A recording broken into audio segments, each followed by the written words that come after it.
So here we are. We've got one season in the books, and this is the beginning of season 2. Today, we're going to talk about 2026 and what we see as far as trends go locally here, and then also maybe some things that we've noticed kind of building and things that we'd like to see continue in 2026 in the construction world here in Austin.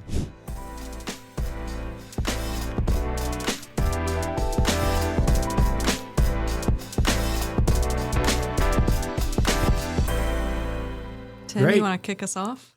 First, more and more electronic sophistication inside our homes. Resilient backup systems like batteries, solar, generators, lighting throughout the house, the level of lighting, the color of the lighting, the timing of the lighting, when it comes on, when it goes off, which groups of lights come on, go off together, all those things. As well as security, window shade controls, and of course, AV stuff. And that's even changing at a rapid rate in our industry. You know, how people listen to sound, music, how they watch and listen to streaming videos, or we have experts that help the team design those systems. So that not only the architectural plans, the engineering plans, but now the electronics plans are all integrated and sort of unified into some comprehensive understanding of what's going into the house. And so what that gives clients is a much more tangible way to interact with their home. Mm-hmm. I think the word that you just used that really sort of summarizes it is the complexity of it. I mean, all of these things that you just mentioned, they've been around for, years and years now. Right. As they become more sophisticated, as the contractor installing those things, it has gotten more complicated, and the planning that's required. But I think the trend that we're sort of seeing is that it's more of a standard, at least in the houses that we build. It's not so much of an option as just the way things are. 2026, we're just going to continue to see more of that. And I'm curious to see, with the sort of onslaught of AI capability and integration into things, how that might look in the future with systems learning. I mean, there's already some of this, but systems learning the occupants' habits and lifestyle and making its own decisions about what kind of lighting you like and where you like your shades and things like that. It's a reactive control instead of the owner having a tactile interaction with the systems where they have to tell it what to do. The system knows what to do based on time of day or who's moving around in the home, who's occupying the home, a lot of different things. But you're right. And like we talked about a lot of other things, it's also one of those things that will probably trickle down. We see it primarily in high-end custom homes, but more and more in sort of mainstream mid homes and even in some starter homes. There's some small level of more control that the clients have on all their electronics and electrical systems. Going back to talking about it being more of a standard than an option, everything is, at least what I see, is moving towards that, not so much in your face like these big control panels or things like that, where it is a lot more just integrated into the home. And so the idea of living comfortably is having these options and stuff without really having to know that you have the options to change the light and do all that. It just kind of works. Right. And I think there's maybe something to be explored with. I like the idea of some of this stuff, but some of it I feel very resistant toward. I don't really like automated things, or I say I don't. There's probably tons of things I do like. But when it comes to there's certain aspects of just being able to at least what appears to be simply control things and the tactile feedback that you get from flipping a switch. I think that there's going to be more of that in some of the future things, because I think a lot of people value aspects of the simplicity of what we once used. Yeah. I'm going to say it. Great point. First one of the year. First one of the year. Mark it down. The industry, not just the electronics industry, but all industries need to have pushback. They need to have resistance to rapidly moving trends because it forces that industry to think through what works and what doesn't, what people will see value in and what they won't. And I think you're right that I think less is more, but there will be this natural evolution of what electronics and electrical systems in homes do. Right. Whether we give it a lot of pushback or resistance or not, we're not going back to toggle switches. We're probably not going back to incandescent bulbs. So there's a baseline of things that just make sense ecologically, make sense from a convenience standpoint, and don't really cost that much more money. Right. So those things are probably here to stay. Yeah. Right. I don't know about the toggle. Yeah. No, I'm serious. Yeah, like I I think agree. that there's something to that. And I think part of it is like the more we get used to these things, the convenience of certain systems and how they work, I think the less tolerance we have for like delays in things or things that feel like we're not actually controlling. I think there's something very satisfying about a toggle switch that I think that we're going to have to figure out how to integrate that satisfaction of a quick flip. Totally. But Yeah. also make it look a lot nicer than it Sure. used to. Yeah. Right. Yeah. Yeah. Right. Good. Nice. Well, I think that's our first trend down. What's trend number 2 that we're going to talk about? I would say a more general industry-wide trend, especially in our end of the market, that I think we're noticing is greater and greater demand for higher durability, better built, better performing homes because of a lot of economic pressure or industry pressure to make homes behave better and make them more valuable, make them create a greater living experience for clients, whether that's comfort, whether that's indoor air quality, a healthier environment. All those things can be contributed to by building a better house. And I know we talked about this a few minutes ago, but our industry guru, Joe Stiebrick, has said in the past, and I've quoted him by saying that the best thing we can do for the planet is to build homes that are durable enough that they last a long time. Because the worst thing we can do for the planet is to build homes that are shoddily built, that don't perform well, that end up being bulldozed in 30, 40, 50 years and sent to the landfill, and then you have to rinse and repeat. If we can build homes that are designed with class, right, something that has long-lasting architectural value, I think is what I mean by that, and have great enclosure details, great light, or have a healthy indoor environment, then those homes will be valuable to generation after generation, even if you have to tweak them by remodeling them or updating them periodically. Still, the house, the basic house itself, is a long-lasting, highly durable structure. Yeah. We're seeing a higher demand for that. And I think statistics and surveys show that younger generations of buyers seem to demand those things when they're out looking for homes. Yeah. So you feel like that's a trend that has sort of began to grow in the previous years, but really is going to pick up speed in 2026. Yeah. I think that's right. I think generally speaking, in a lot of different industries, people are beginning to value quality Yeah. more than they did before. And I Right. think that just translates to their house as well. People are tired of having to fix and maintain things. Right. I think that really resonates too with designers and craftsmen to think that what you're working on is going to last. It just makes it so much more meaningful. I don't want what I'm working on to be trash in a few know. years. No, Yeah. there is a phenomenon that we should touch on that's true across other industries as well. And think about it like this. So you could effectively build a very well-built home, but if you, in doing so, embed things that will become obsolete, that require substantial amount of demolition or reconfiguration to make them work, that's a bad plan. So you have to think through, let's take the Apple computer for the example, all right?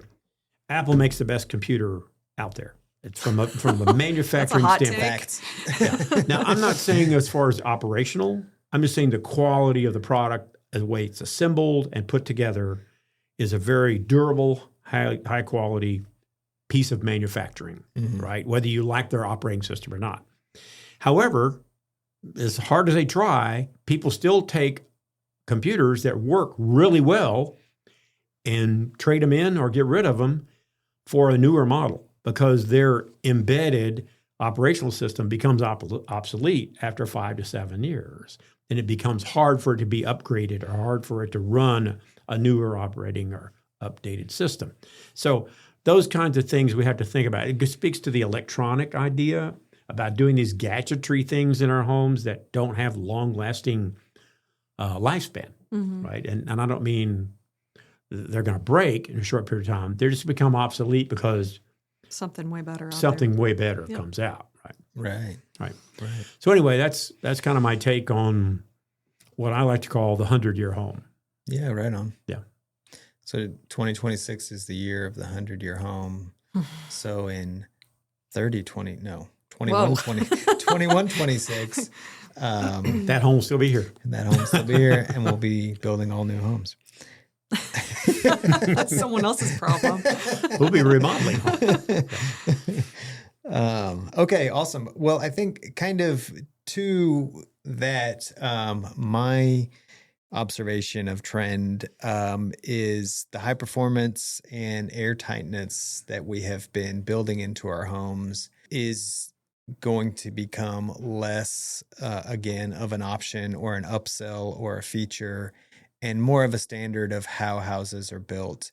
And I think,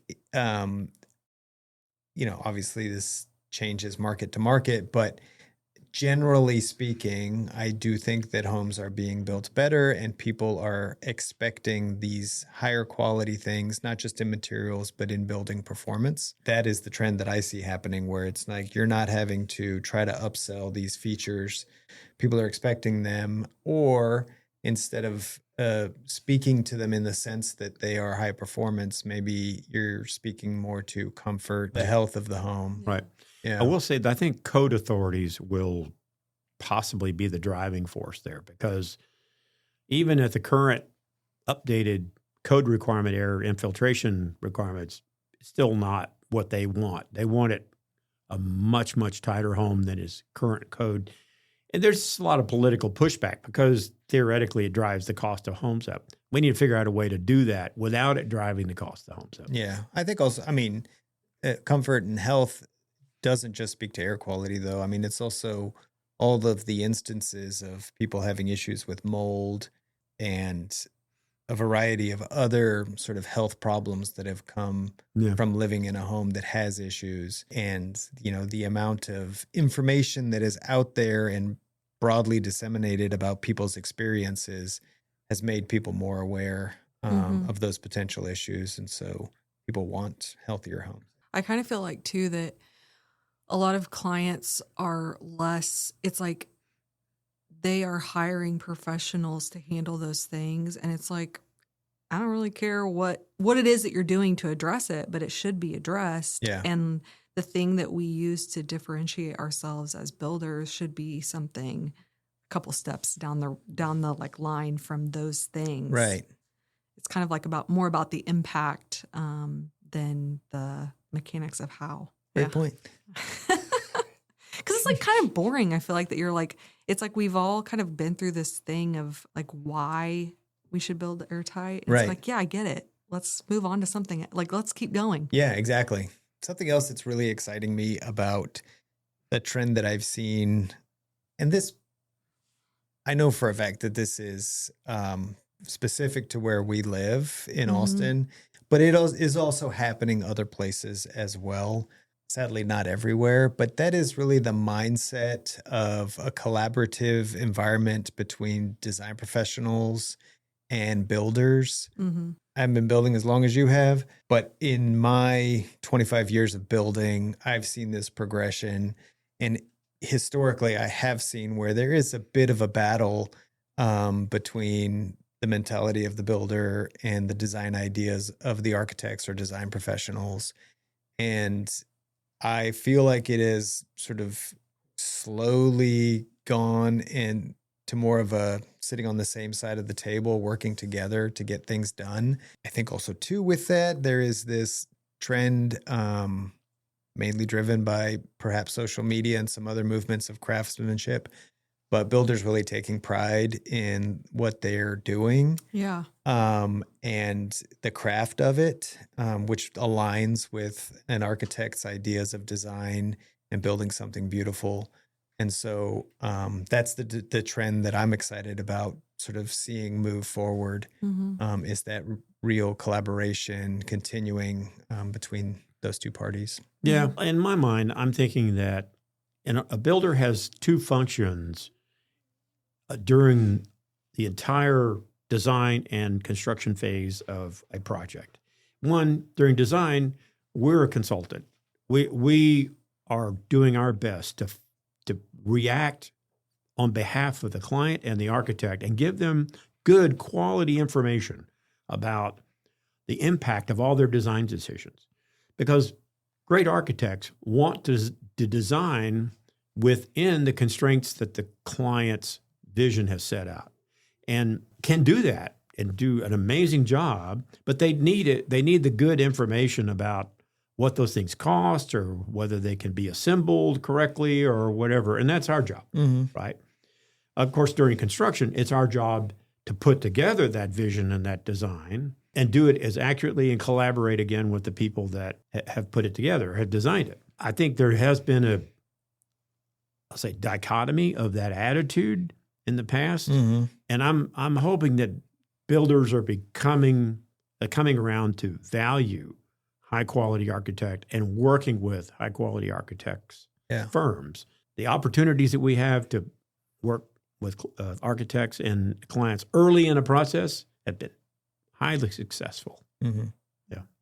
Yeah, I think the word you just used, value, I think that really, to me, resonates with the attitude that I had seen historically, is that a lot of people in my position as the builder or contractor have tended to not value the input or the work of the design professionals, and have given pushback based on that attitude.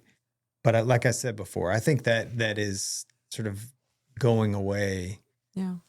Because there is that, even going back to what we just said about living comfortably, like having a comfortable home that's healthy, a lot of that comfort is determined by the architect. Like how you experience the space is determined in a lot of ways by the architect or design professionals, not necessarily the contractor. And I think builders realize that. Yeah. A lot of this seems like we're all realizing that it does take a team. It's a collaborative thing. And like for one person to be like the holder of all of that knowledge is just impossible with how complex things have become.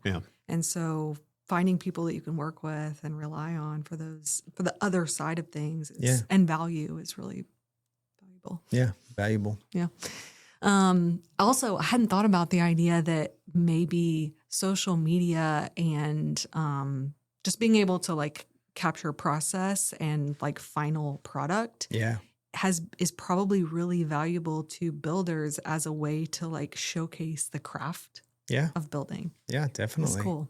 Absolutely. Two, I think, related things that really stand out and that have stood out over the last couple of years or few years that I am hoping to see more of going into 2026 are related, like craftsmanship or quality over quantity, and thinking about seeing a lot more natural materials and warmth and details.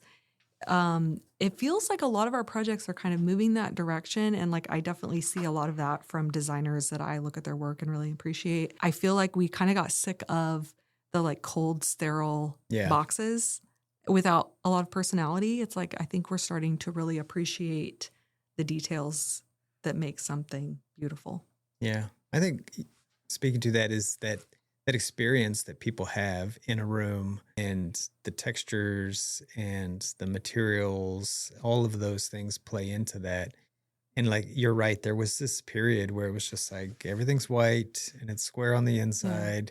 white oak only, White oak which is only, beautiful. Which is beautiful. But yeah. it feels like, I don't know, it feels like in years past, there's been a very clear, like, this is the cool wood species and these are the types of colors we're using. And it feels like I see a lot more variety now. Yeah. Which is cool. Yeah. I like that. The other thing, and this is also related, is the desire to create, I think this kind of ties back with like building homes that last, is the desire to create classic and personal spaces.